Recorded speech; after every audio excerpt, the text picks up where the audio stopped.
what we go through as human beings, what experiences we have, what the people that we meet. Right now, we're making memories. We'll remember this interview in years to come. It'll be on the internet. But it's funny how once you start talking about those times, they just come flooding back. And I think it's really important to have those thoughts in our minds, because that's all we have left is our memories, you know.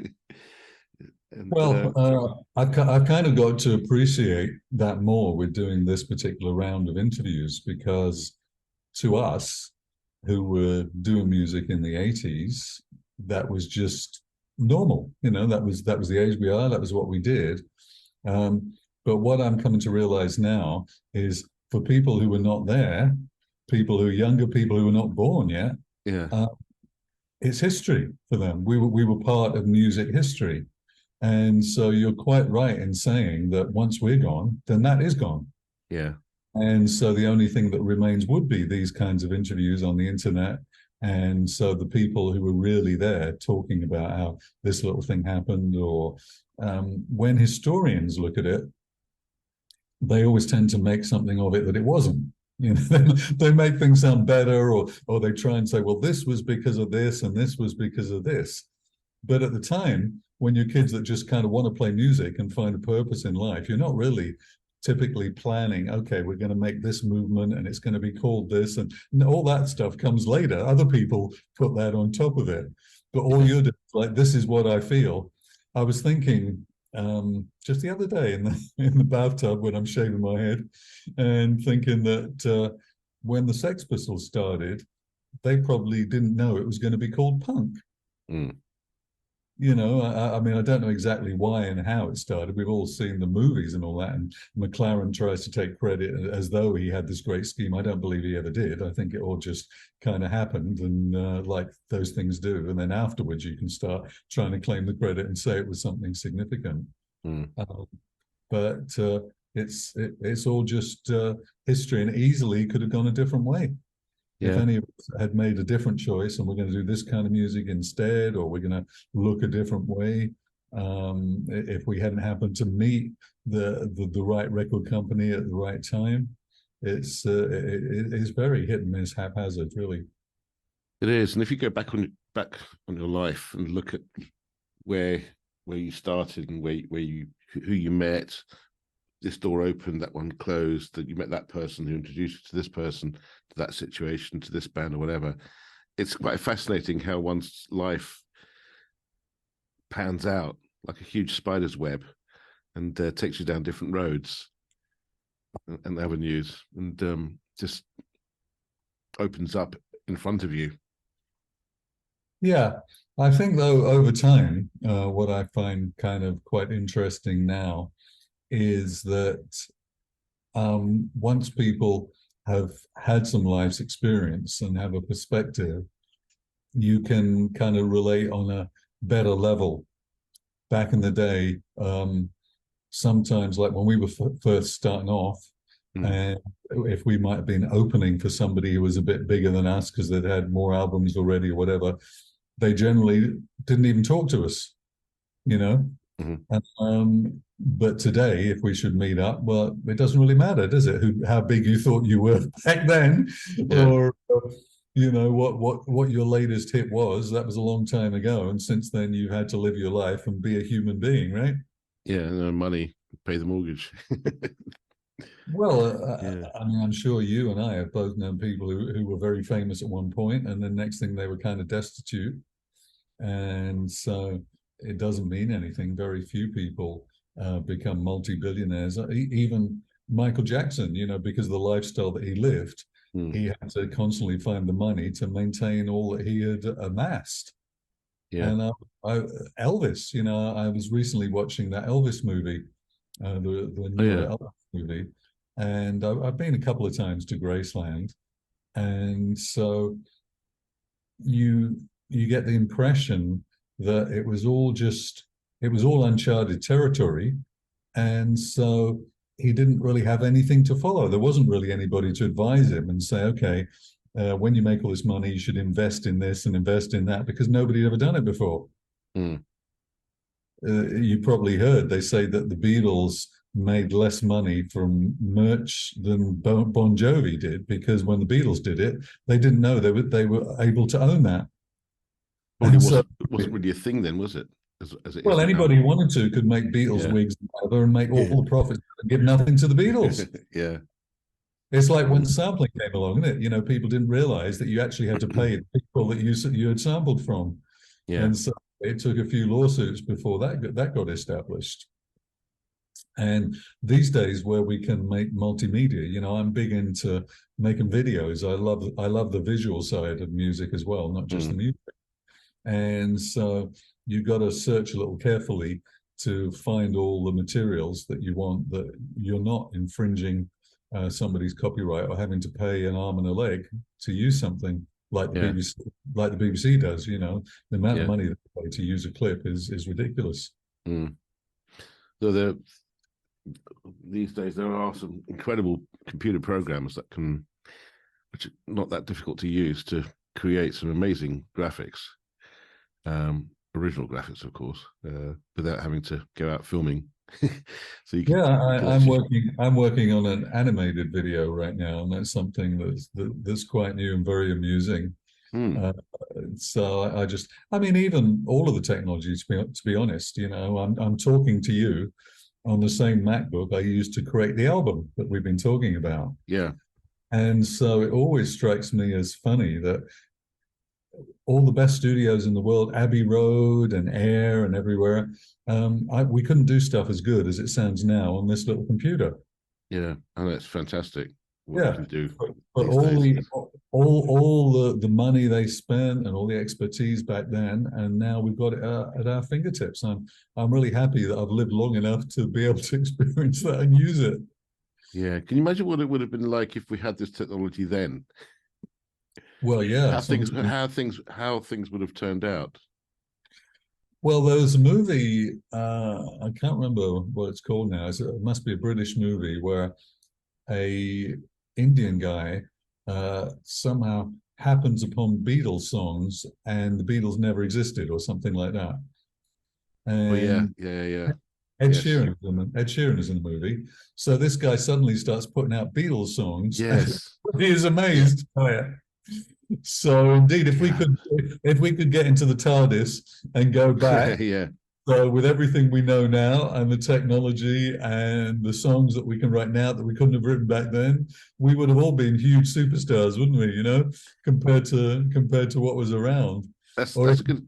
Yeah, that's actually. Let me ask you, what would you do if you could do that? Would you change anything for yourself, for your life, for your musical career? oh yes, yeah, absolutely, I would. Change almost everything.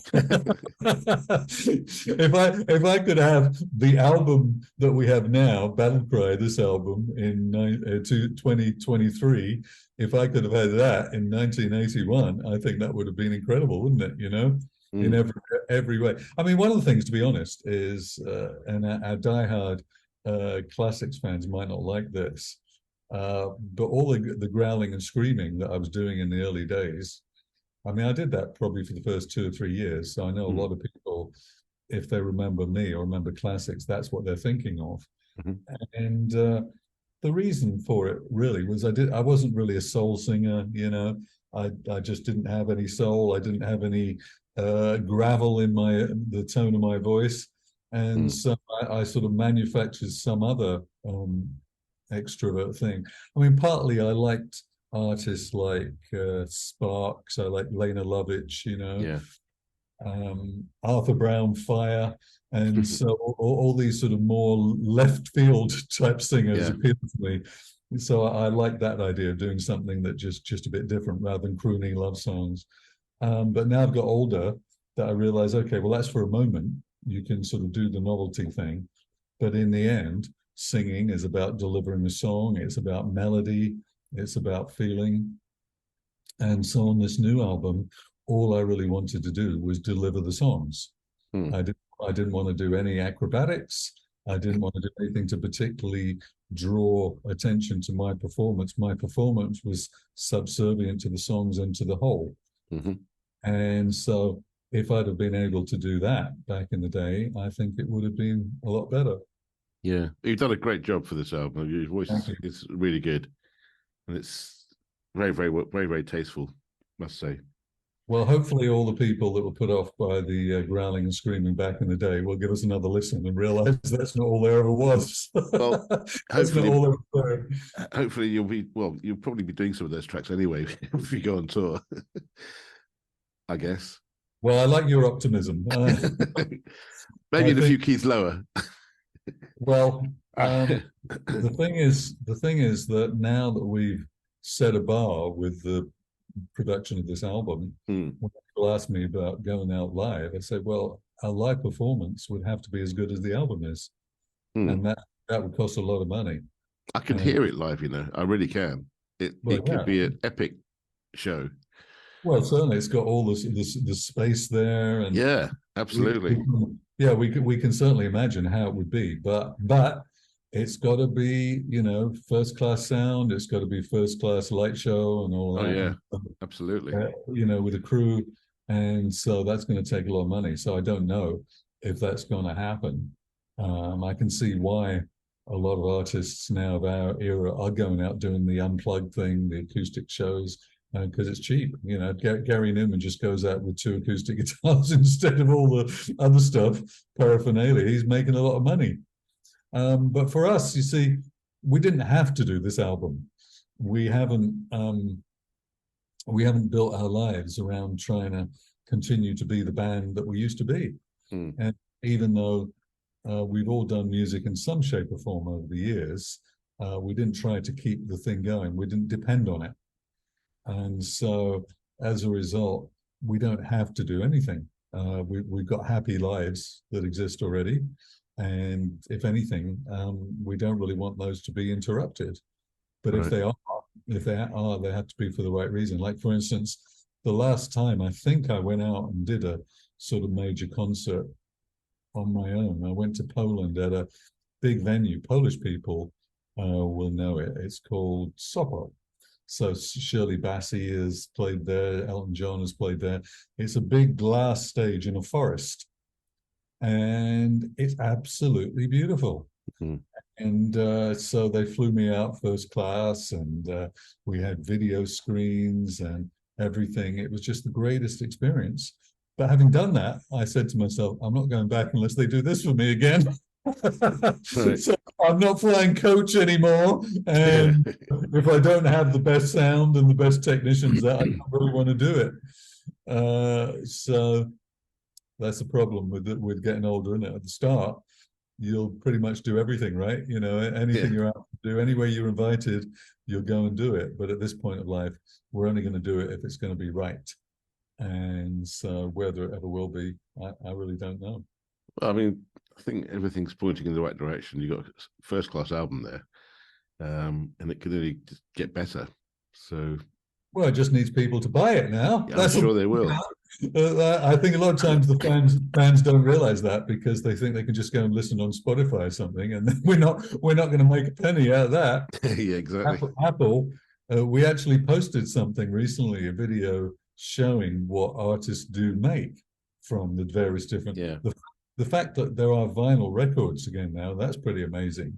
And so from a vinyl record, we make a few pounds, whereas when you go all the way down from the vinyl to the CD and then to the online place, I think Amazon is one of the worst, where the artists hardly get anything.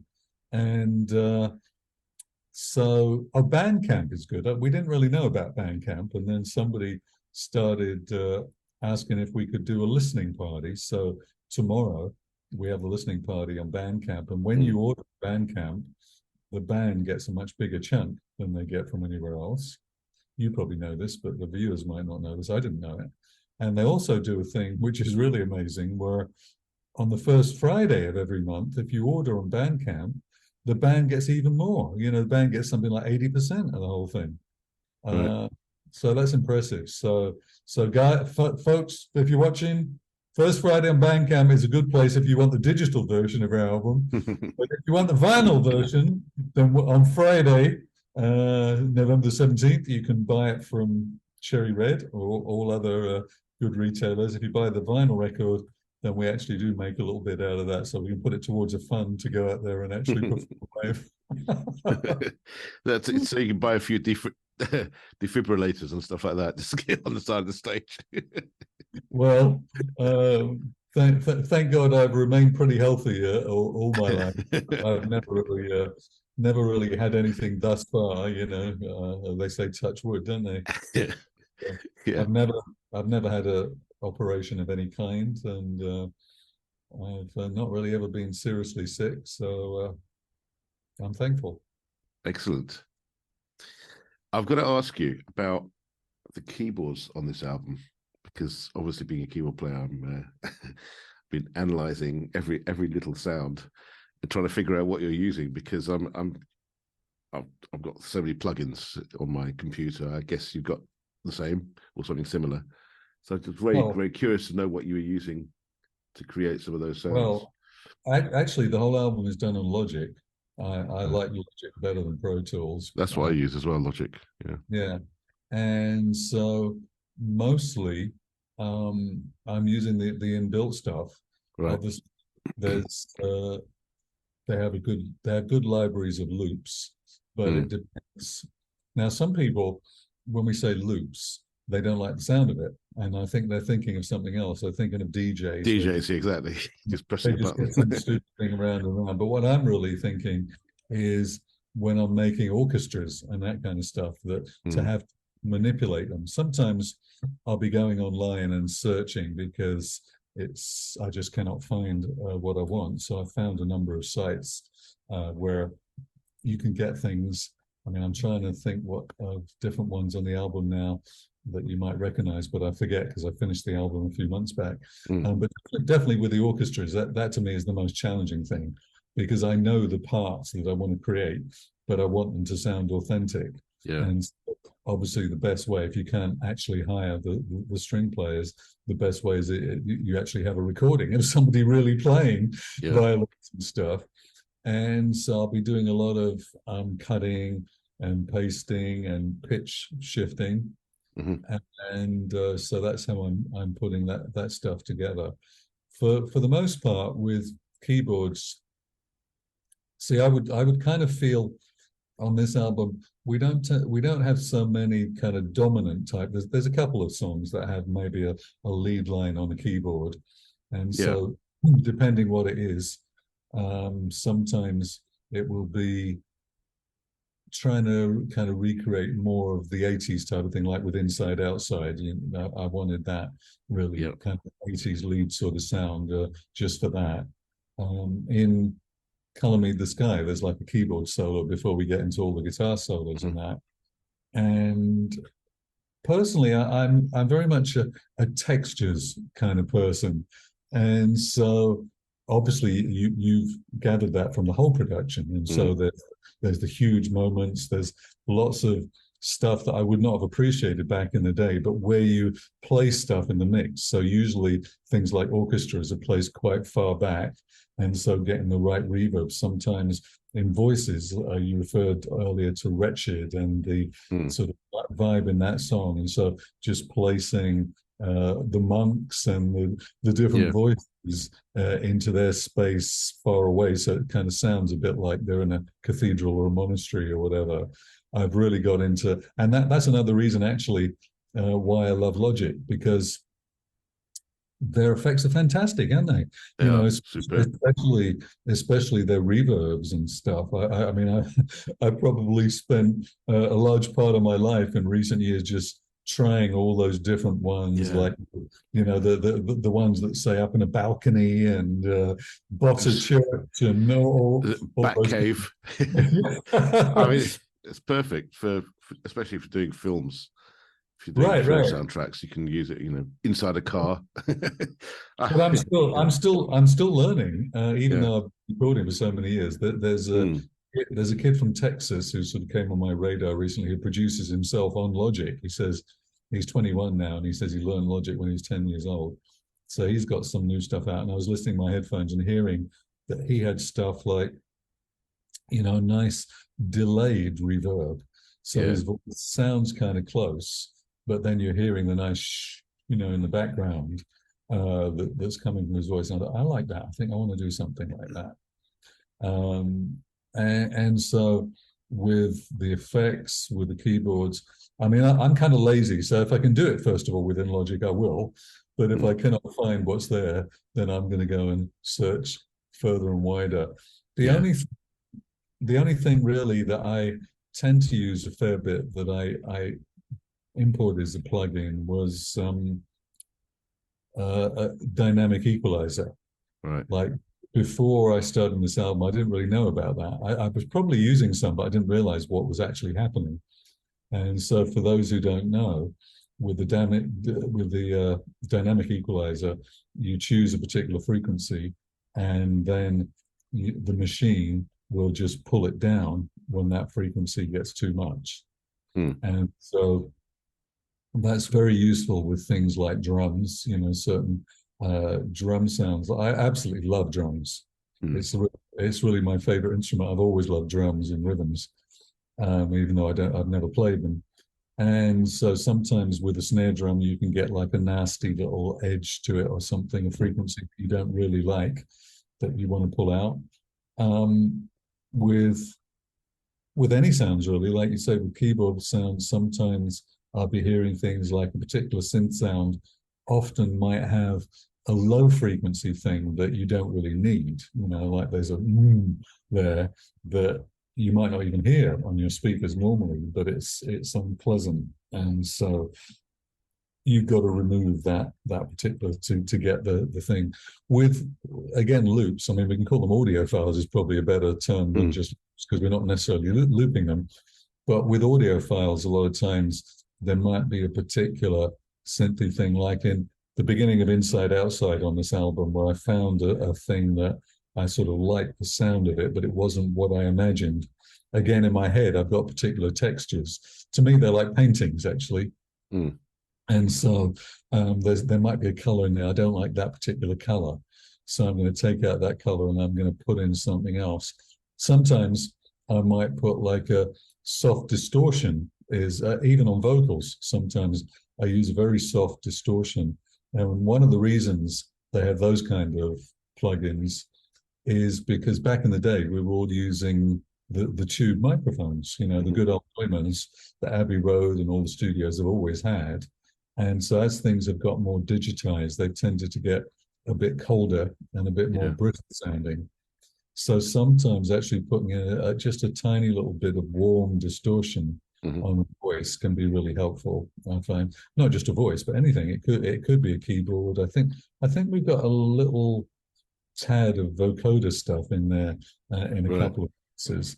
And as I mentioned to you, I had a vocoder back in the day, so I know what it's supposed to sound like. Yeah, so, there are some great ones around, actually. Some really good ones. Well, of course, they've got much better over the years, because the one that we used to have was a Roland with a keyboard. Right, with a little microphone sticking out the top. Yeah, and it could do string sounds. It could do so-called choir sounds. I used to use all that kind of stuff. But to me, the actual vocoder sound was really interesting, because I used to stick all kind of things in there. I used to stick in drum boxes and rhythms and so on. So you get this, funny wacka wacka thing. Yeah. At the beginning of Is It a Dream, the rhythm thing, electronic rhythm thing, is actually a rhythm box going into a vocoder. Right. So I've always liked exploring, experimenting stuff there. But sometimes to give a keyboard a little feature, it just needs the right moment. As I mentioned in Color Me the Sky, we have a keyboard solo before we have a guitar stuff. So Gary was wanting to put his guitar solo in there, and the rest of us were saying, well, no, it's kind of nice to have a keyboard solo for a change in there, a little melodic thing.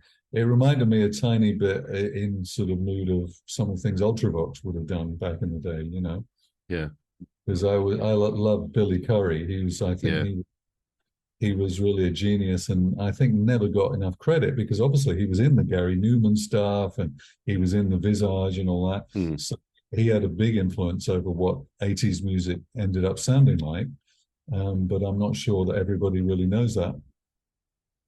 Oh, he was, yeah, it was. Do you know Warren Can from Ultravox? Yeah, yeah. We did a few gigs with Ultravox in those early days, and Mm. yeah, he's great. Yeah. Did you work with him or something? Sorry? Did you work with him? No, we became good friends. I tried to call him just the other day. He's over in California, in LA. But last time I saw him was he stayed over here when he got his flight back from. We went to Ireland when they were touring a few years ago, and he stayed over here so he could get his flight back to LA. That was the last time I saw him. But I met him at the time when I was with the Seagulls, and with Russell, of course. So we used to hang out at Billy's house and Warren's house and Finchley, and yeah, again, those were crazy times. We used to go out to the clubs and so forth. So, Yeah, well, BP said he was always friendly with Billy. I'm not too sure where they were friends from, but last time I saw Midge, we were actually at an airport and we were both in the passport line. So he was coming back from yeah. playing somewhere. I was coming back from playing somewhere, and that's kind of life, isn't it? Yeah, It was the life of a touring musician. yeah. Uh, Well, we always used to hang out in Stringfellows because they used to play there. yes. That's Yeah. right. Yeah, back in those days. Well, you reminded me actually. There was so one time I was on BBC. It was probably Radio One, I suppose. Maybe I think it was a Saturday, and whatever the show was, Steve Strange was on as well. Right. So we're sitting around there. I think it might have been the Alan Freeman show, if he still had one at that time. And anyway, so when we've done our thing, Steve says, "Do you want to go to Stringfellows?" So I says, "All right." So we go over there, and of course they had the sort of the celebrity goldfish bowl, didn't they? And do you remember that? They had a special, like a sort of couch. I guess it was all lit up, so they bring champagne. They The- wanted celebrities to be seen, you know. Upstairs in the restaurant. Was that? Maybe I don't remember exactly, Mm.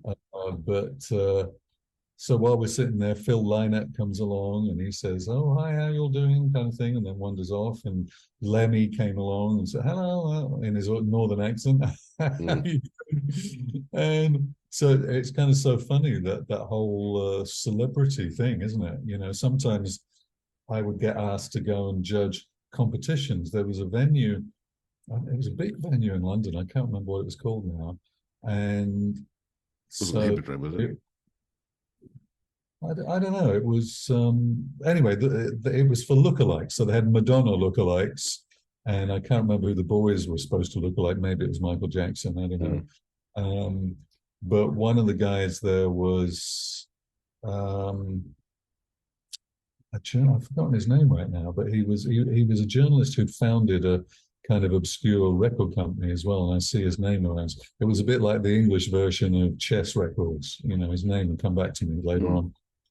Uh, but it is so weird, isn't it? On that whole scene, that whole circuit, you have to, especially for me being the singer, usually the front man, they want to go to all the right parties and that sort of thing. If you've got a record out, and so whoever had records at the time, were Depeche Mode or Yeah. Culture Club or whatever, you all have to be seen in those places. And I always hated that. I like people. I've always liked talking to people, even back then. But just the whole idea of just posing just to be seen, that never really appealed to me very much. Yeah, it was very much a poser's paradise at the time. But Yeah. it was a good place to network. And I was performing there once or twice a week, I think it was. So I got to meet a lot of people from Well, the for you, inside, so to speak. yeah. You know, Yeah, it for you, playing keyboards is important because everybody always needs a keyboard player. Like I mm, said, we didn't have a keyboard player in the band for the first few years, and then eventually, when we changed the lineup a little, then we got somebody, mm, um, and then it changes everything really. yeah. Uh, I did one tour of Poland. I think the final Classix Nouveaux tour in Poland. We had quite a big lineup actually. Where we had the keyboards, we had the percussionist, we had two female backing singers. There was quite a few of us on stage. You know, Hmm. I guess things started going in that direction by that point. What was the last time you actually played together back in the day? Do you remember which year that was? Your last Well, concert? oh, well, um, I mean, the real Classix Nouveaux lineup, as we would see it. Obviously, Gary moved on before we got to our third album, Mm, uh, when he was replaced by the guy from Finland. mm, We kept going for that was through '83, I guess, and then EMI dumped us after the third album, and so everybody was pretty much gone then. right. But we still had tours booked. Mm, So our manager asked me, "Well, do you want to do the tours?" So I said, "Okay." And so we had just had to get in some other people. Um, so obviously with Gary, so that's in a sense the classic lineup that people know. Classic, that would have been '82. With Jimmy after him, we would have finished in sometime probably '83, I guess. mm, And then Classics as a whole. Then when I had different lineups for the last tours, that would have gone on till '85, really. mm, Because in '85 I had a hit with San Damiano, and then all of a sudden I was the new thing on my own, and I had a new record deal for just for me, and so Classics kind of fizzled out at that point. Thing is that you obviously have enjoyed the album, and mm. you had the opportunity to listen to it because we were going to have this chat, or when you were going to have a chat with Gary. But the problem for the general public, and I'm sure you know this over the years, all of the um, different artists you've worked with and the different projects you've had, that it's not necessarily your best work that gets the most acclaim or that becomes the most famous. And in many instances, it's the opposite. Yeah. You know, so just because it's a great album doesn't mean it's going to be widely known and widely recognized. So that's why I take a little bit of a wait and see view when we're talking about touring and things like that, because I don't know if it's going to come to that, because I don't know if it's going to generate enough income to justify that, or even enough of an audience, to be honest. I mean, we know obviously the diehard fans will buy it, but that's not enough to make it Mm. successful. So to be successful these days requires something more. I know a lot of artists of our generation, they're really making their money from touring now. And if you don't have another kind of job, then I'm sure that's great. And that's what you should and what you have to do. But I'm quite happy to stay at home in Florida and enjoy the sunshine. So I don't need to go to cold, grey, snowy places. Even when I lived in London for many years, my house was in Kilburn. Mm. And so whenever I'd get home from somewhere else, another country, Kilburn, it would just look so grey. Mm. It is, it's so kind of grey and a bit depressing, really. So I Concrete can, jungle. yeah, I can understand when people, want to buy houses in other countries. I'm looking forward to the next album, not just this one, but one. Oh my goodness, I think I'll be dead before that. I don't know. I don't know about that. I think it's going to get better and better. I've got I, a good I, feeling. I said to the other guys, I don't ever want to go through that again. Really? Or if we do, then I think we need to get another producer next time, because it's so. I mean, the first sort of 18 months or so are fine, because it's just kind of, casually exploring stuff when you feel like it. But when you're in the final stretch and it comes down to all the pressure of getting it finished and Mm. the mixes and all that. I know some producers who don't even mix their own stuff. They just say, all right, I'm going to send it to somebody else. Mm. It's just too stressful and too challenging. And there's even other things that I didn't know about.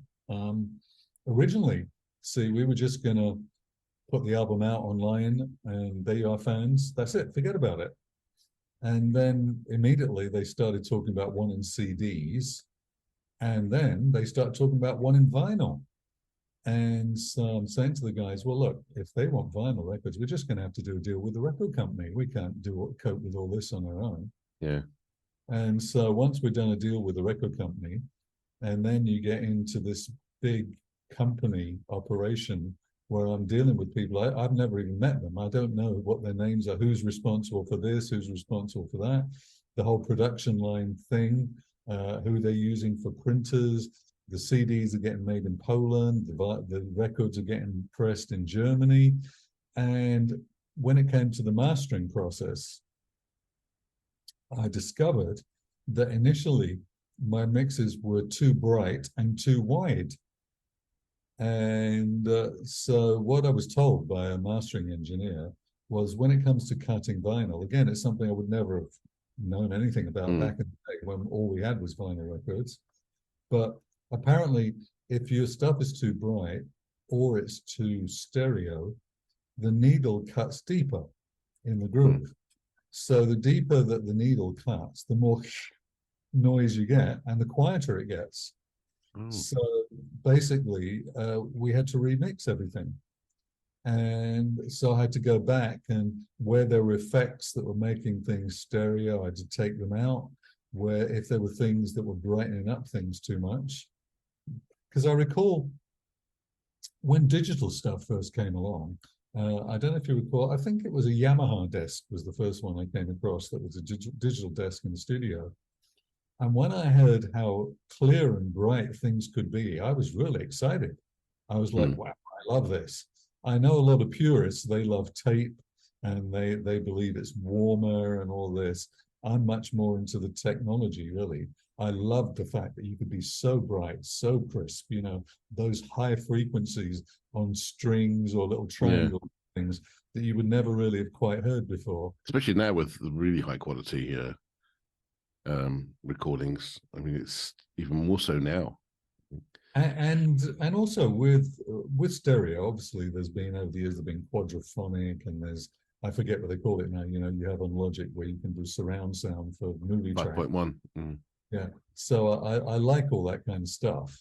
And so I tend to want to pan things very wide if I can. I think you've been using one of those plugins which sends it wide. Well, but I had to take them all out.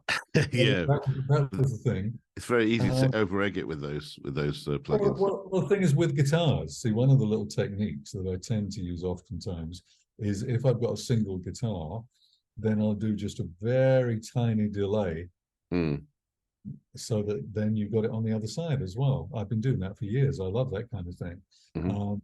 Especially like with an acoustic guitar, instead of just having one stuck in the middle or slightly off to the side somewhere, I like to stereoify it so it's coming at you close from both speakers.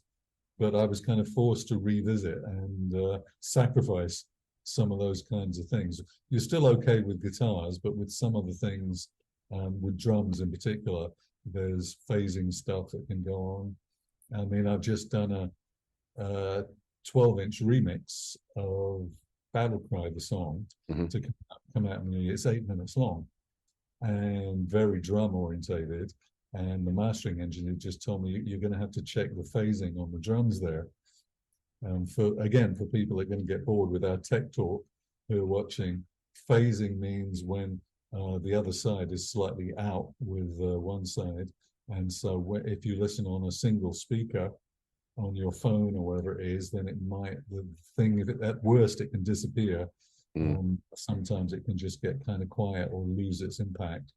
So I've got to go back. I sometimes forget to check things in mono because I enjoy the whole studio sound experience so much, you know.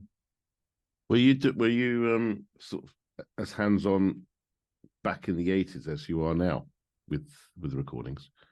Or did you rely more? Well, to some degree I was. I just didn't know as much. So what tends to happen when you get a hit is all of a sudden they want you producing all these up-and-comings who are hoping to get a hit. Yeah. So EMI gave me a couple of artists who, artists might be generous, but anyway, people that they had signed who they wanted me to try and do some magic with. So I used to actually bring Stuart, the keyboard player of Kajagoogoo, was around the time. So I used to bring him into the studio. He was very much into the sort of Prophet 5 type of sound, which was current. And so I could direct an engineer to what I thought I wanted with the production. But I was probably more arrangement side than the real technical side. I didn't know how to get the good echoes and things. earlier on you referred to the whole Atari, and when Cubase started, that was when I started learning. So that was probably early 90s, I should think. Yeah. But the other thing that happened for our final Classix Nouveaux album back in the day, we had this producer, Alex Sadkin, who'd been the house engineer for Island Records in the Bahamas. Mm-hmm. So he had worked with everybody famous. And because he was an engineer originally, he was just totally attuned to the sounds. So he could listen to something and say, well, it's missing 5,000 hertz or something. Now, these days, it's fairly common because on our computers, you can read all that stuff. But back then, when it was all on tape, it was very unusual for any producer to know that stuff, because I'd worked with people like Tony Visconti, and Colin Thurston, who did the early Duran hits, and he was an engineer as well first. But Sadkin, he really knew his stuff. And so, for instance, when we recorded the drum tracks for our third album, he was saying, I think it's missing something up in the 10K. And he would listen to the input and then the output. And, he was A, B, A, B. I think it's missing. And he made the tape op go and line up all the heads again. So that's how fussy he was. But when it came round to time for mixing, he said, tomorrow, I want you to bring in all your favorite records and we're going to listen. So I was a bit of a snob at the time. I was like, we don't want to copy anybody else. We don't care what they're doing. But again, it's become standard really in recording these days. We now call them reference tracks. But back then, I'd never heard of it and never seen anybody do it. So the next day, we're listening. I can remember one of the albums I had was ABC, the whole Look of Love or whatever it was. Obviously, Trevor Horn's first big major production. And so Alex would listen to whatever we were mixing. And, oh, yeah, okay, I think the drums are not quite punchy enough there, or something needs to be a bit brighter, that kind of thing. So I learned a lot from him, really, paying attention to the frequencies and the whole idea of reference tracks and all of that. But I think what really made the difference is Logic. Obviously, I'd started using Cubase way earlier, and then I started using GarageBand as well at a certain point. And GarageBand is good, by the way, for people.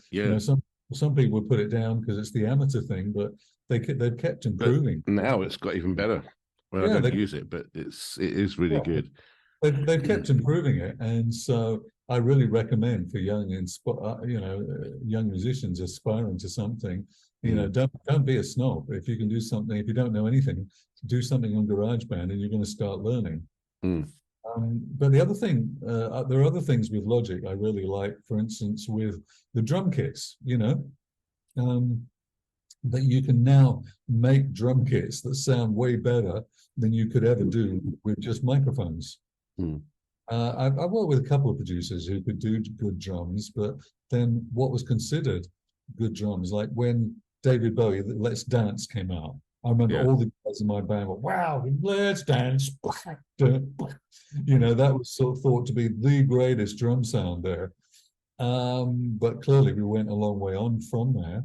When Queen did, obviously, the Bohemian Rhapsody and all that stuff, the Night at the Opera, I'd heard they spent like 10 days or 2 weeks getting the drum sound. But if you listen now, they sound like matchboxes, don't they? And at one point, I think it might have been my first solo album, I worked with a couple of the guys who became the Art of Noise. Oh, right. And so Gary, the engineer, he had been working, one of the things he'd worked on at that time was Scritti Politti. And, when they started having those hits, Would-Be's and things like that, and Arif Mardin was actually the producer, Gary was the engineer, and they had a fantastic drum sound. And that obviously has to have been Gary, because Arif Mardin was an old-time, producer and stuff, so he would have not necessarily been into the current, big drum sounds. They had a very modern sound at that time, didn't they? Right, It was very, very fresh sounding. I was always into, I'd always had an ear for, like, Red Box when they came along. I liked the fact that Red Box, I mean, I became friends with Simon, but they had a very fresh sort of approach to things because Mm. it had a sort of world music element to it. But the songwriting was sort of interesting because it would start off as a slow song, and then all of a sudden it's a fast song, Yeah. and there'd be elements of it that you just wouldn't expect. So, and again, it was a great production. Those things were produced by David Motion, who Mm. again I went on to work with, and I did first of all a few remixes, and then after that I did an album with a band I worked with in Italy called Rockets, who was very synthy, keyboard orientated. David Motion produced, and his engineer, again, funnily enough, his engineer was called Trigger, and he could get a great drum sound. He just knew what to do with all the compressors and everything Mm. like that. And so I've always logged those things over the years. So I guess I've learned from some of the best. So I'm not as good as they were, but I've got a lot better over the years, let's say. Well, we both know how many different settings there are in Logic. Don't you find that it can be a bit over sort of too much once you've got a sound that you want to use? It's easy to keep going back and changing it all the time. Do you find that? Do you have a moment where you decide to stop messing around with the plugins and just settle for what you've got? Yeah, well, Is that a people, distraction? people who don't really know professional recording Mm. um, would never guess how much time is spent Oh God, yeah, on a hit single usually, yeah. and let alone an album. Because back in the day, I think didn't Thriller like took 2 years or something, and at the time Mm. everybody thought that was ridiculous to be able to Yeah, do that because recording time was so expensive. But yeah. these days, of course, it's not in any way extraordinary to have spend years on an album for somebody. I think I saw Brian Eno has something out now, and I'm sure he's been doing it over many years. Um, I think it depends. It depends on how much time you have. What kind of pressures. In terms of whether you have a budget. Occasionally, I've done some remixes for people. Whether you have a budget, whether you've got other projects that you've got to Mm. pay attention to. That's part of the equation. But one of my friends recently, I was talking to from about back in the day when nothing was automated, and so when you came to the mix and you had to have several people around, so you'd have the producer, you'd have the engineer, you'd have the tape up, you might have some of the members of the band, all with like one or several faders. So one person, probably the drummer, might have, all you have to do is just punch in an echo at that particular moment, something like that. And Mm. so there's something to be said for the fact that the mix was a performance. But as you asked the question about when we're recording today with Logic and those kinds of Mm. softwares, you sometimes you have to enter in with the idea that you're going to experiment. You're going to look for something new. And I mentioned to you earlier that sometimes on a voice, I want to have the longest possible reverb. So obviously I know where the long reverbs are, but there are so many of them. But over time, I've figured out, okay, these are probably the two that I'm most likely to use. Bass designer, perhaps. Well, there is one like a cathedral or something like that Yeah, because I've done a couple of things where I've used monks chanting, yeah, and I'd prefer if we get it dry, and then yeah. I create the cathedral that they're going to be Mm. chanting, and so that can be very magical, especially if I did a version of Amazing Grace a few years back with a girl singing, Mm. and so it started off a cappella, and so I wanted to create the cathedral for her voice. And it was quite surprising, actually, because even the dad said, "Wow, that's amazing. You made her stand in a cathedral." Mm-hmm. So he got it. I mean, to us, it's not amazing because we know that's what we do. But it just shows how just a simple thing like just getting the exact right echo. A Mm. lot of times, I might have a little bit of delay and reverb, or I might have even two or three reverbs. Mm-hmm. So the ones that I really struggle with most would be the snare drum and the lead vocal. Maybe it's the same for everybody, but in rock music, especially when you really like drums, like I really like drums, so I want to have exactly the right drum sound if it's an upbeat song, and most particularly the right snare sound. So sometimes it might be a big snare, sometimes it's a bit more kind of rimshoddy or a bit more like tinny reggae-ish. Mm. But whatever the song requires. And so I love the fact that we have so many choices, but sometimes I've been through so many of them, I still didn't get what I wanted. And so I'm coming back to it and I'm coming back to it. And even like one of the songs on a new album, actually, Inside Outside, I thought I had finally what I wanted for the song. And then when the mix engineer, the mastering engineer, made me go back and review my phasing and stereo, I went right back to the raw drum kit, and then I made a much better drum kit than I had before, Right. with much less messing around with it.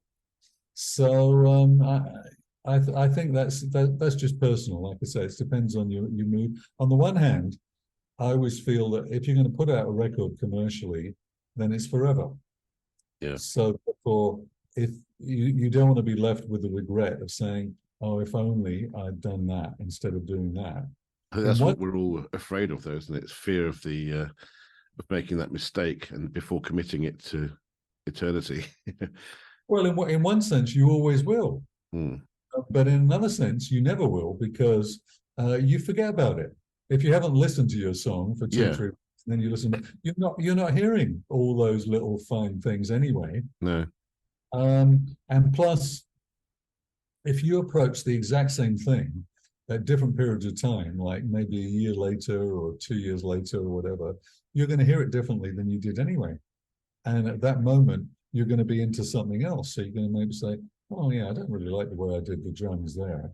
Or But don't forget that most people listen to music differently to the way that we as artists record and like to lay down the tracks. People tend to listen to a track and think, "Oh, that's a nice voice," or "That's a nice song." You know, they might just listen to the words and just disregard the melody and just concentrate on what the meaning. So everyone has a different interpretation of what they're listening to, which is a fascinating aspect of creating music, because we do as musicians get stuck in our own little world, try to make things perfect, whatever that is.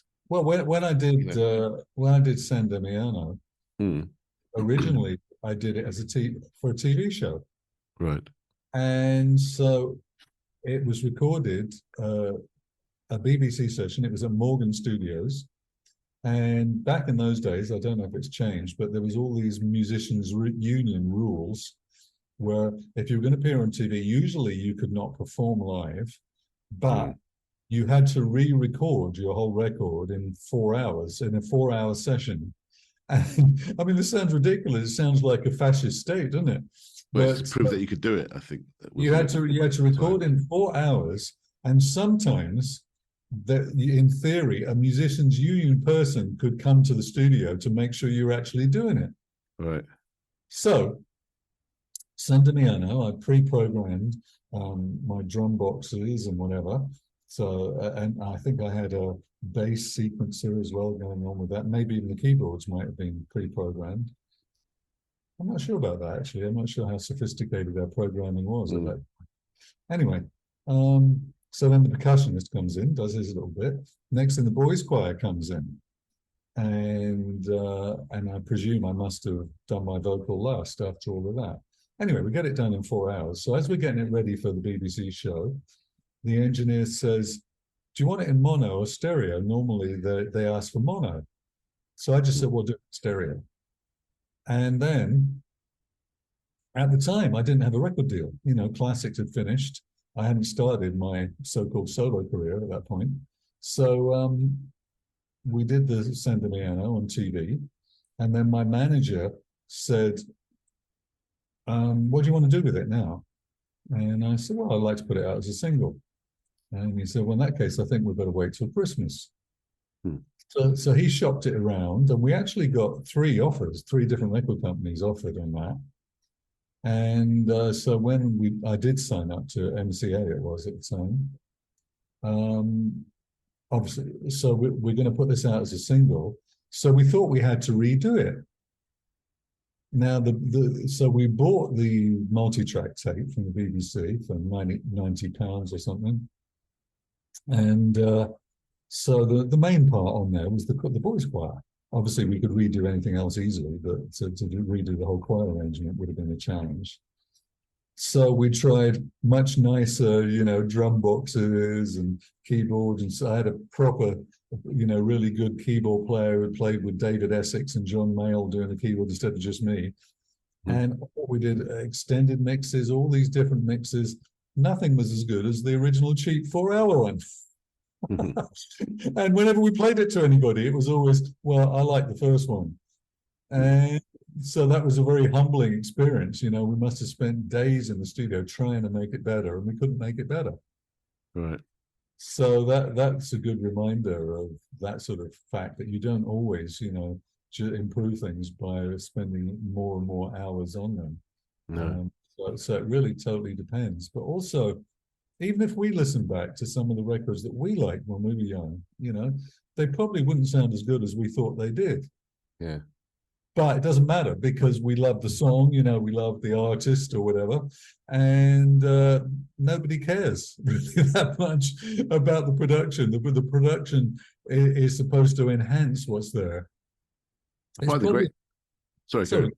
No, you go ahead. I was going to say it's talking of remixes. It's quite amazing how a lot of classic albums have been remixed recently, and how you can hear so much more now. You can hear a lot more detail. Well, I think that's why instrumentals and what we used to call 12-inch mixes, I guess they're now extended mixes, are so interesting, because when 12-inch mixes started to become the trend, we'd finished a single, everything's there ready for the radio, and so we say, okay, now we're going to have some fun. So what is there in the track, that we can feature now? So all these little things that you would not normally hear, so those little keyboardy parts and sequences and percussive things. And because it was tape back then, we just do a little piece of this, and then you do a little piece of this, and then they literally just cut them and stick them all together. And so you've got your 12-inch mix. But I told you I've done a extended mix of the Battle Cry song, which ended up 8 minutes long. And we like it so much for this very reason. You hear all great drum parts there, the guitars sound fantastic, the backing vocals, everything gets featured. And it's almost a shame, really, that you miss them in the normal mix, right? So when is that going to come out then? January. Right now, we've got No Do-Overs is this week, November the 17th. Our tentative date for Battle Cry is in January 5th. And then we'll have one more from the album in the spring, maybe April, May, something like that. Right. Which is the one we're having remixes of done right now. So a couple of different thoughts. One is, I don't know if it might be possible to just put out a whole kind of remixes EP. And so we could have several of the songs there with different versions.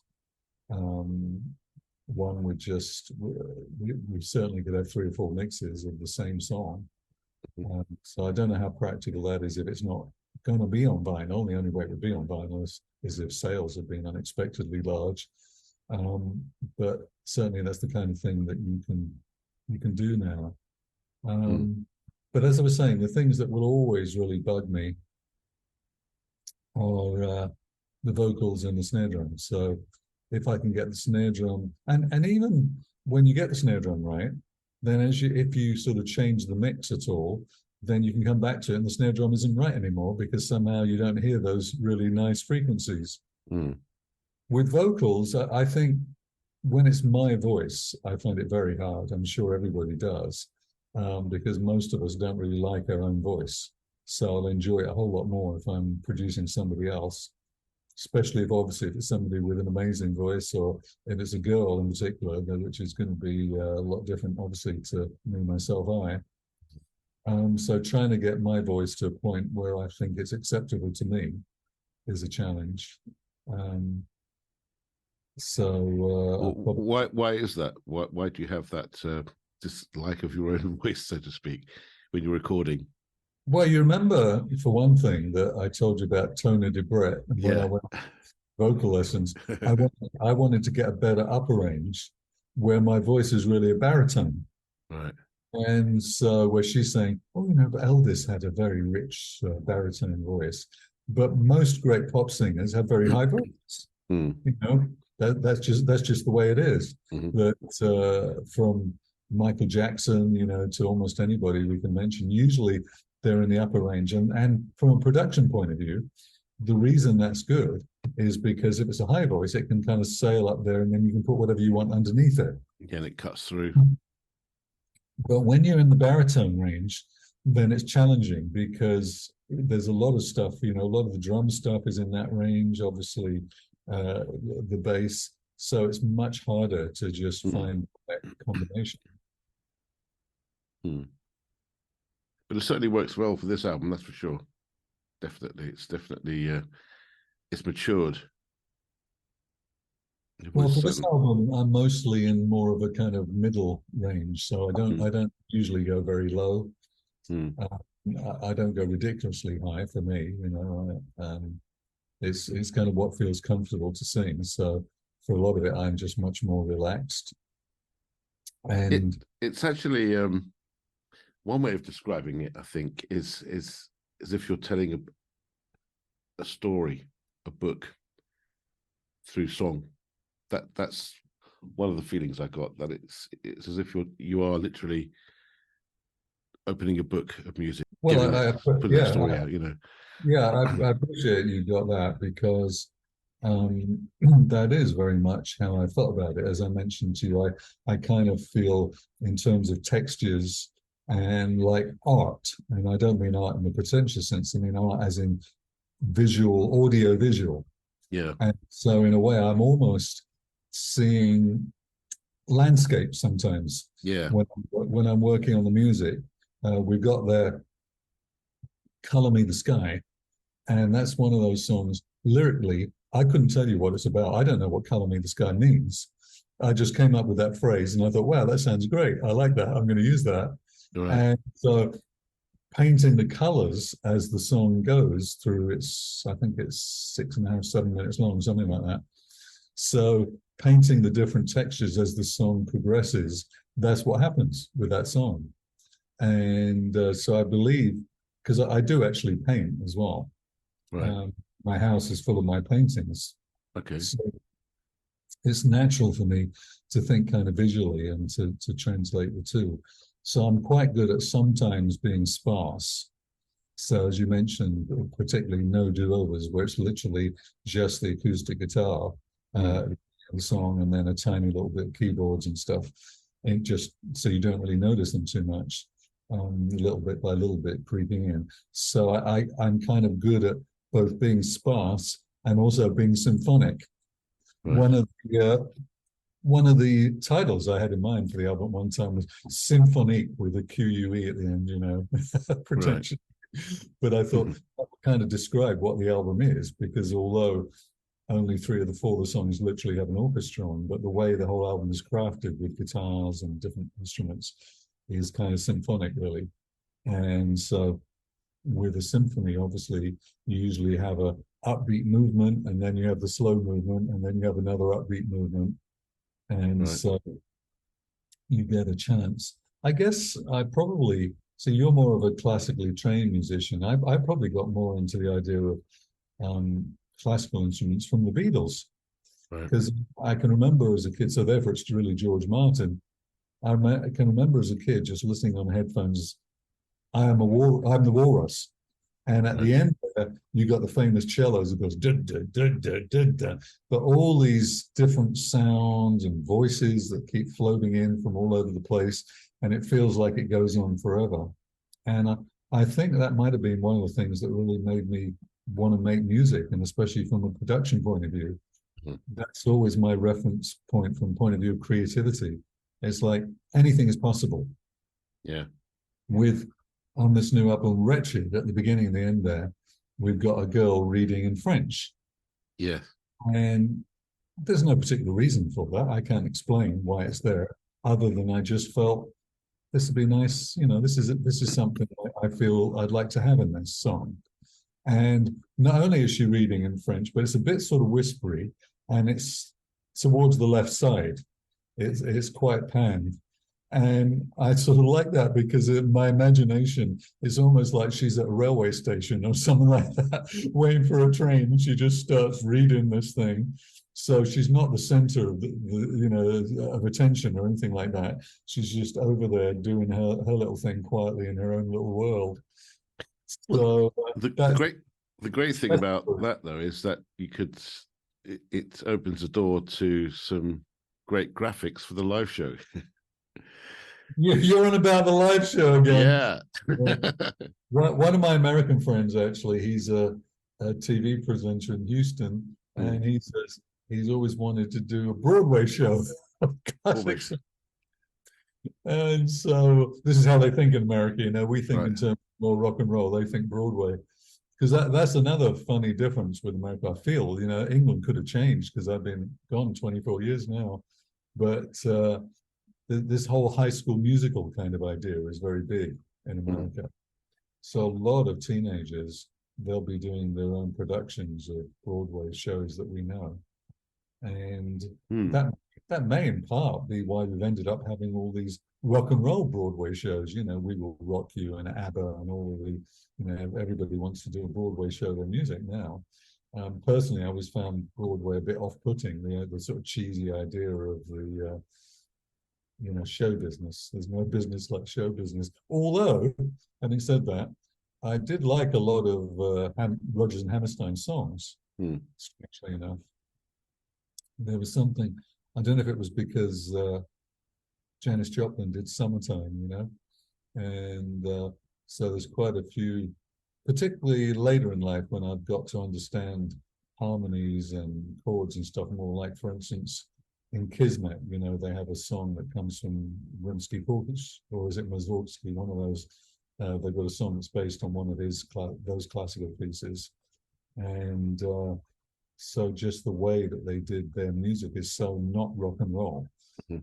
So to me, it was a bit like when I was discovering world music and discovering worlds of music that I would not have otherwise known about. So would you like to have a Broadway show? Would you like to be involved in? Not personally. I mean, if somebody else wanted to get it together, I'd be okay with that.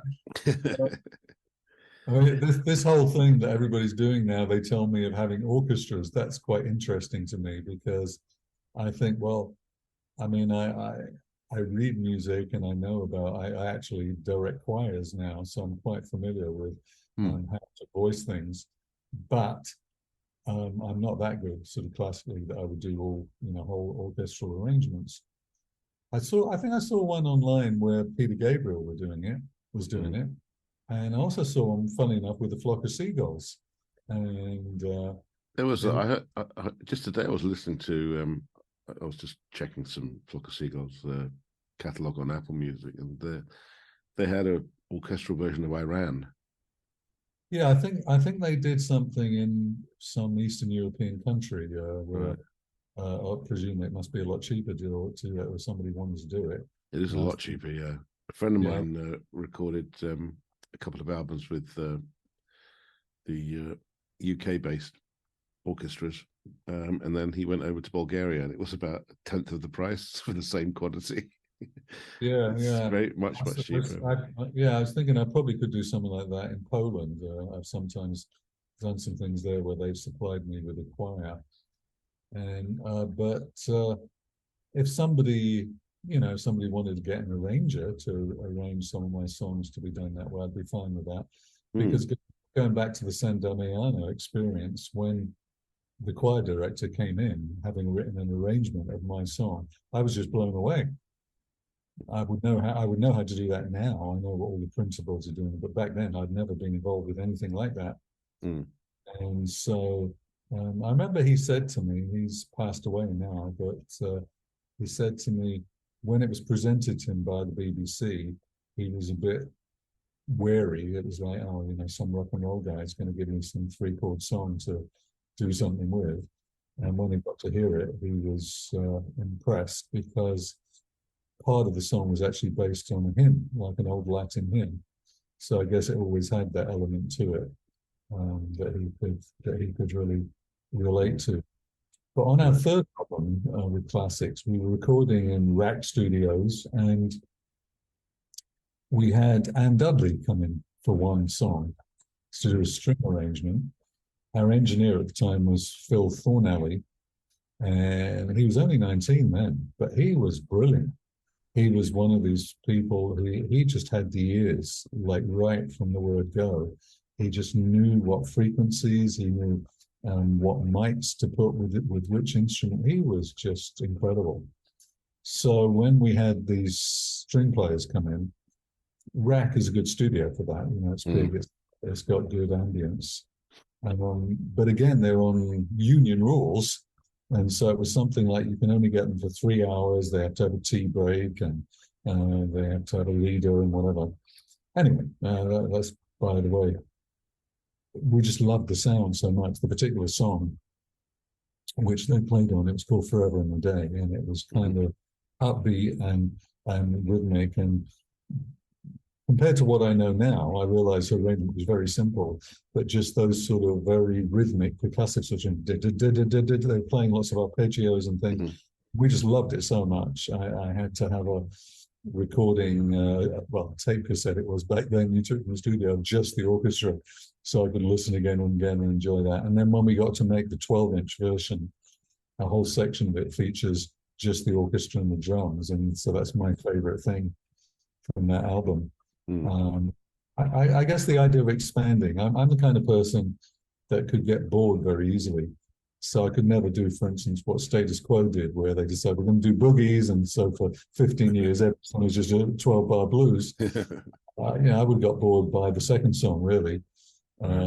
So for me, it always has to be exploring something more. But I definitely like the thing you said about reading a book, because when it comes to the vocals, I knew that my singing was not going to be the star of the show, because to me, it's not the thing that interests me the most. I much more enjoyed, like I said, some of the guitar stuff that was going on, the drums especially. So my only role in being a singer on that album was to tell the story, and to tie the thing together from one song to another. And I think, again, because at least in the couple of years that I was working on the production, we didn't have too much in the way of pressures. And so I didn't have to sound a particular way. And so if I felt this particular song, like Wretched, needed a very soft, almost whispery kind of delivery, then I was free to explore that. Back in the day, I don't know if you've ever had this experience, but every album I ever made, there would always be one song which I really could just not get right in the studio.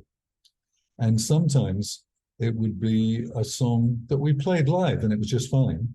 But when I'd be in the studio in front of the big Neumann mic and the cans and everything put on the spot, I just somehow could not do it justice. On our third album, it was actually Never Never Comes. Every day, first thing in the studio when I'd arrive, I'd have to go in and try and sing Never Never Comes. And I don't know if I ever got it right, actually. I mean, presumably the fans would say I did.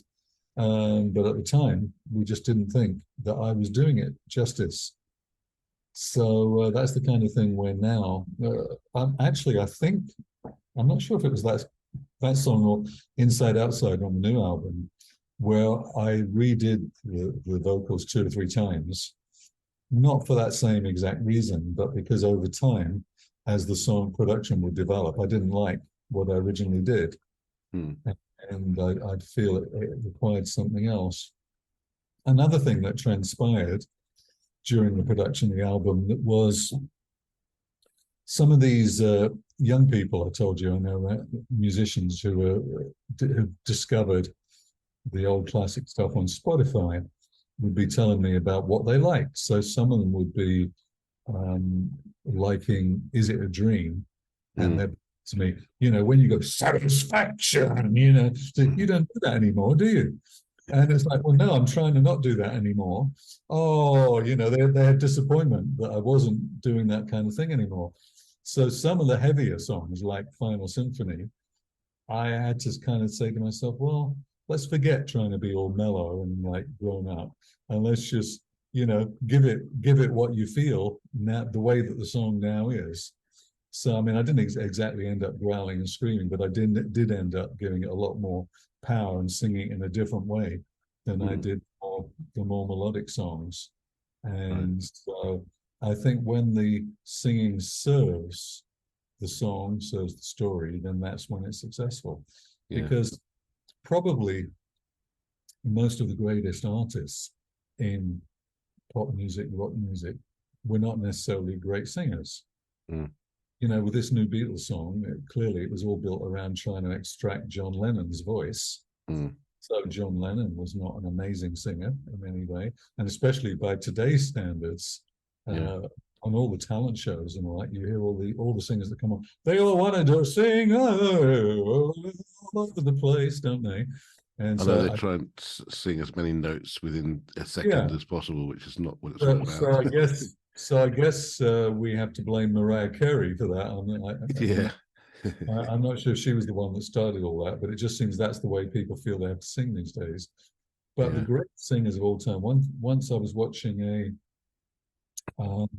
rock. I suppose you'd call it a rockumentary, rock doc, and it was about Motown, Mm. and they were talking at one point about David Ruffin. So when My Girl came out, Mm. and they said when you heard that voice, it was like he was crying. But when you listen to it, he doesn't do anything special. He just delivers the song. Mm. And so you get the melody 100%, you get the tone of his voice and his expression, but you get nothing clever, no gymnastics, anything of that nature. Mm. So um, you can get the odd singer like, somebody who's just a singer, like let's say Celine Dion. Obviously, with somebody like Celine Dion, which is very rare, it's all about the singer and the performance by the singer. But in most cases, that's not the case. Elton John is not a great singer. Ed Sheeran is not a great singer. Obviously, Ed Sheeran is telling his stories all the time. That's what's great about his songs more than anything else. Um, and so I guess I'm of the school that thinks the song should be great. The production should be great. The story should be great. Mm. The rest is secondary. Because even if you get if you got a really smooth singer, I mean, there are a few cover versions out there of songs that I've done, but I can't remember any that are by a really amazing singer. But you could get, well, I mean, even a Beatles song, obviously they've been covered to death. So if you get a Beatles song by, let's take Here Comes the Sun, when Steve Harley did it. So you got Steve Harley versions number one. I think Shirley Bassey may have done that song. She's certainly done Beatles songs. She may have done that. Well, I suppose if you go to a Shirley Bassey concert, maybe people would like her version of Beatles song, but it's not going to be number one in the charts because it just doesn't have anything original about it. There's been nothing new added. And so for better or for worse, I have the kind of voice that is original in the sense that it's distinctive. It sounds like me and not particularly like anybody else, but it's not really beautiful. So therefore, I'm not going to be able to do beauty with my voice. So I better just tell the story. Well, you tell a very fine story, especially with Thank you. your new album. Thank you. I could sit here and talk to you all night. Yeah. Well, we did, didn't we? Yeah, we've got 2.5 hours we've been talking. Oh well, that's probably a record for one of these things. Yeah. Well, there's so much more I want to speak to you, but maybe another time. Sure, yeah, we can do it again. Once the albums come out, we can talk about the tour. Oh, you and the tour, for goodness sake. I need to see this live. Yeah, I don't believe it's going to happen, but then we would never believe this album was going to happen. So, Well, you there you know, go. anything's possible. So never say never. That's what I Yeah, say. God willing, Yeah. he's the boss.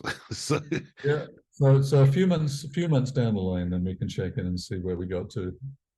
do you have any other ambitions musically that you haven't fulfilled yet that you'd like to share with the world? Well, my thinking is probably the opposite to that in a way, because I don't so much have ambition, say, oh, I really want to do that. I'd Mm. really love it if I did that.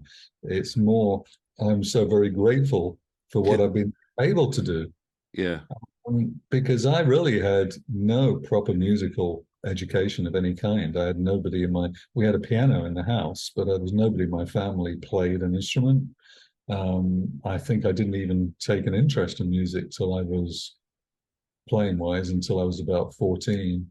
So Um, did you not get inspired by music that your family was listening to, your parents or? well, my oldest sister, so she's a lot older than me, so she had the Everly Brothers and things Mm. like that. My mother like Nana Muscuri, and so yeah, the music was played in the house to listen to. When the Beatles sort of started coming along, my oldest brother sort of took a bit of an interest. I can remember him. Maybe they were on a Sunday night at London Palladium or something. So I remember him sort of coming in to see them, and I was in the room, so I was watching it, but Mm. I was just a bit too young for it to have any major impact on my life. I think the major impact came to me when I was maybe about 12, and came back from school one day, and my mother said she had discovered a radio station that was playing all this different kind of music. And there were artists that we didn't know about called things like Stevie Wonder and the Four Tops. Mm. So that was what my mother started playing. Um, I think one of the first records that probably caught my attention would be Tony Blackburn on Radio One. He used to have the breakfast show, and I am the god of hellfire, and I bring you.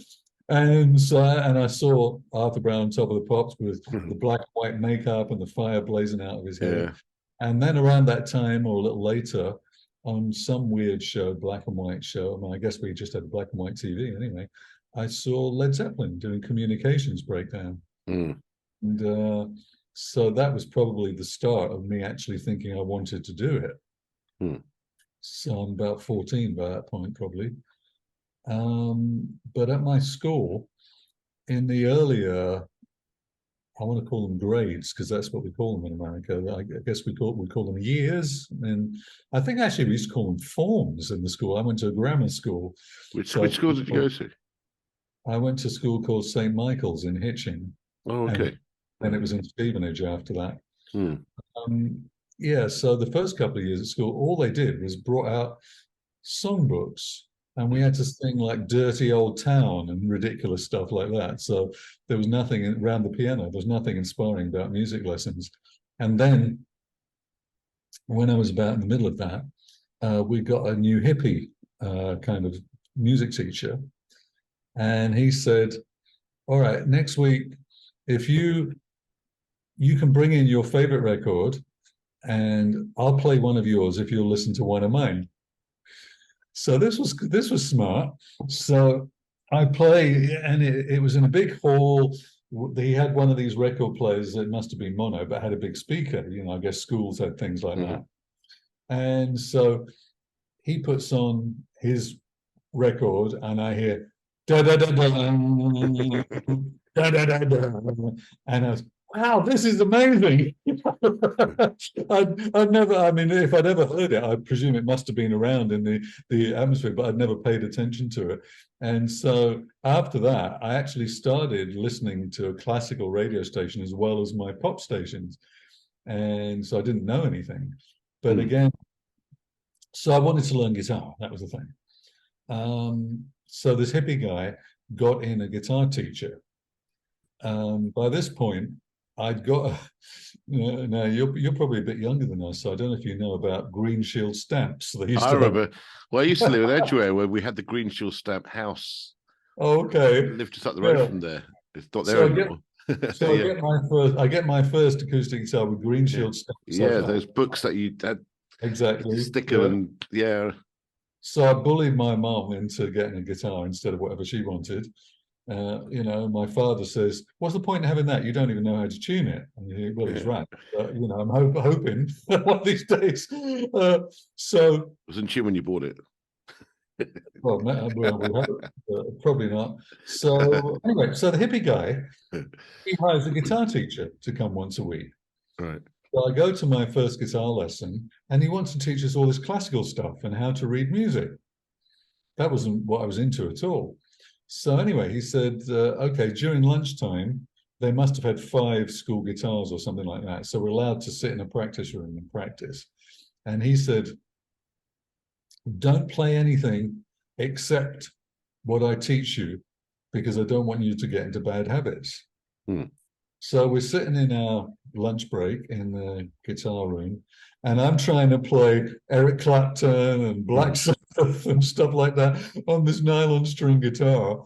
And the teacher sticks his head round the door and he says, "See, he'll never learn."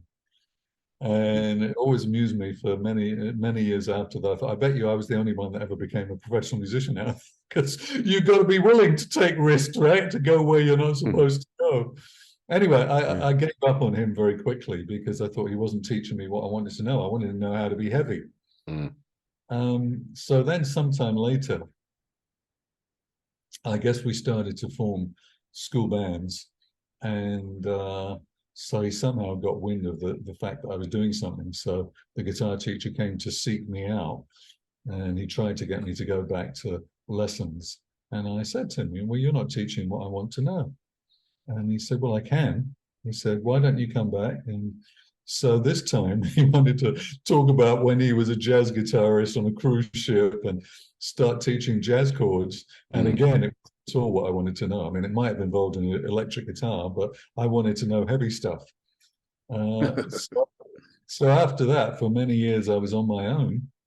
Yeah. And I think it took a lot of experience before. I guess I'd learned to read music a little bit from the initial classical guitar lessons, but it was much later. I think when I was about 18, I'd started trying to learn the piano. But the problem was I was living in Harrow at that point, and it was my memories are of being very cold. It was like the first place me and my mates went to be on our own. So it's like a hippie house. And the only place the piano could go is out in the hall.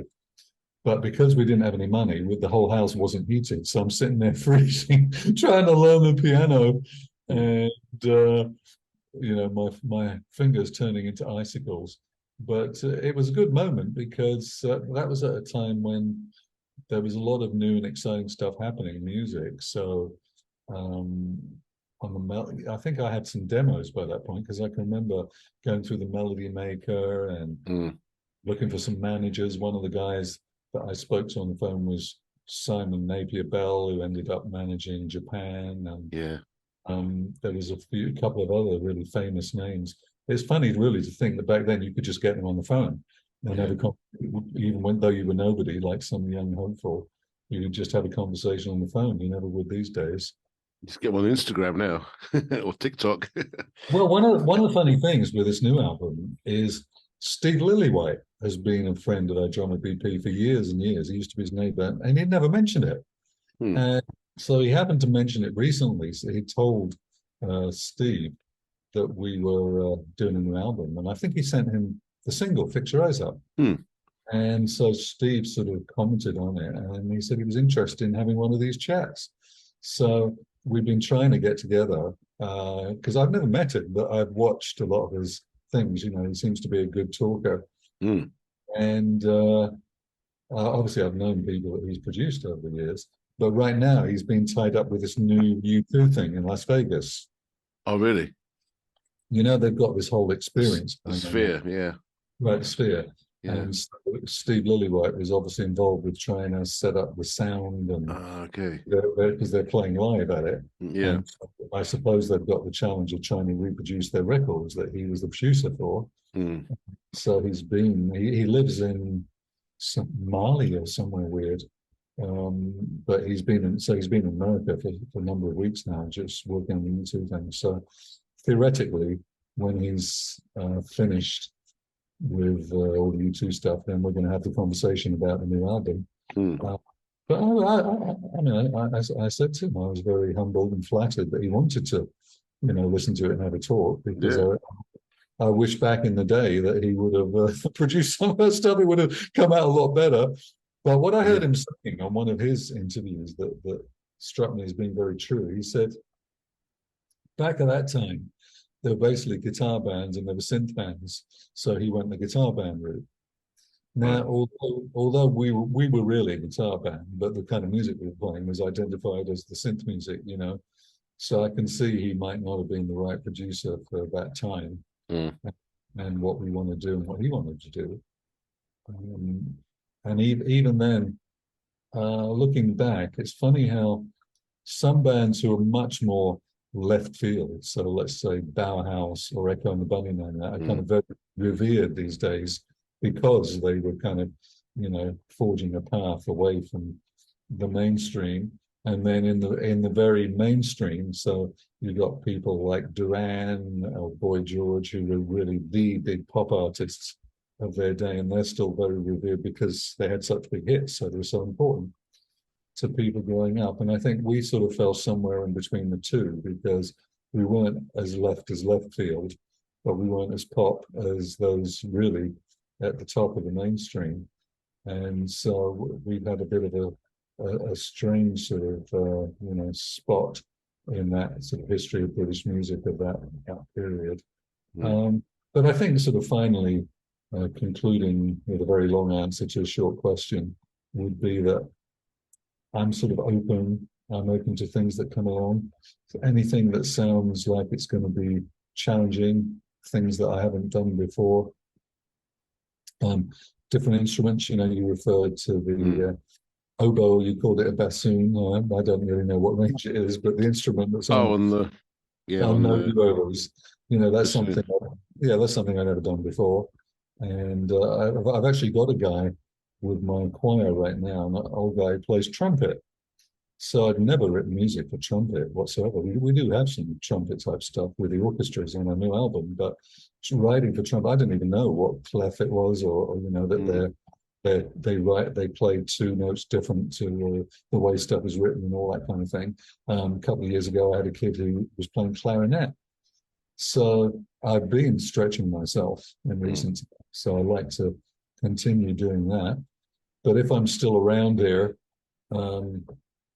15, 20 years from now, I have no idea what I might be wanting to. I watched an interview, did I mention to you about with Cliff Richard in Piers Morgan? Yes. And Cliff Richard at 80, it's a kind of strange interview, because, what could Cliff Richard not have already done? And not have already done like 40 years ago, really. So I think if I should ever live to reach that kind of age, I really don't know what I might be doing with music by that point, if at all, really. But what I do know for sure is I'm not that fussed about trying to be famous or be rich, and so therefore I'm not into the kind of things that achieve that. I mean, I'd like the songs that I write to be popular, because that kind of justifies the writing of them. And so if I should ever end up with a few songs that people remember when I'm gone, I know that, as I mentioned in Poland, they always had Never Never Comes. That to them is a classic song, and there's been many cover versions of it. San Damiano, for a different reason, obviously, is a song that people remember and is unlike other records. So I've been blessed to do it a couple of times. If I should end up with doing 3 or 4 more in my lifetime that achieve that status, then I'm happy. Well, it's great to know that your songs, the early stuff, and now this new set of songs is going to bring joy and happiness to new people, as well as the ones that are used to your old material. I think you put it very, very well there. You've got a good way with words. I think you should write a book, because you summed up a lot of the things that either I was thinking and making it, or sort of become apparent. and bringing joy to the people who listen. That is really all that you can ask for, because when I mentioned we have a responsibility to the fans, so our responsibility is because we are able, we should give them something that is going to make them happy, that is going to increase the joy in their lives. Absolutely. And so that's a blessing to have had the opportunity to do that for a certain number of people. It's a superb album, and you should be very proud of it. And I'm sure you're going to get some incredible feedback when it comes out from all your fans and old and new. You're reminding me there actually of one very famous DJ in England who listened to the song No Do-Overs, the single that's just about to come out. And he said he was close to tears listening to that and watching the video. And especially when you see the video, actually, you'll probably understand. I haven't seen the video. No, you'll understand better, because it's very nostalgic. Obviously, we're talking about hits from the 80s. And so the video kind of shows people the age that we are now, but also their grandchildren, their children, the grandchildren. Right. And so it's a kind of look at the generations and people's 50th birthday and 60th birthday and things like that. Yeah. And so it kind of seems like it's really, very thought-provoking. Very thought-provoking. Yeah. It brings another kind of, dimension to the song. And so, 2 or 3 people have told me that they do find it very moving. And so I do hope that people will. So the video will come out on Friday along with the album. I look forward to seeing that, actually. That'd be great. So, Sal, thanks a lot. It's been absolutely fantastic listening to you and talking about all these fantastic stories from your past and present, and this incredible album coming out shortly. It's absolutely amazing. Thank you so much for being part of my little channel here. Thank you, Chris. You're doing a great thing, and I hope to see you online at least again one of these days. You will see me online, and I'm sure we will speak again sometime soon in the future to find out your future plans. As we say in Florida, adios. Adios, amigos. Take care. All the best.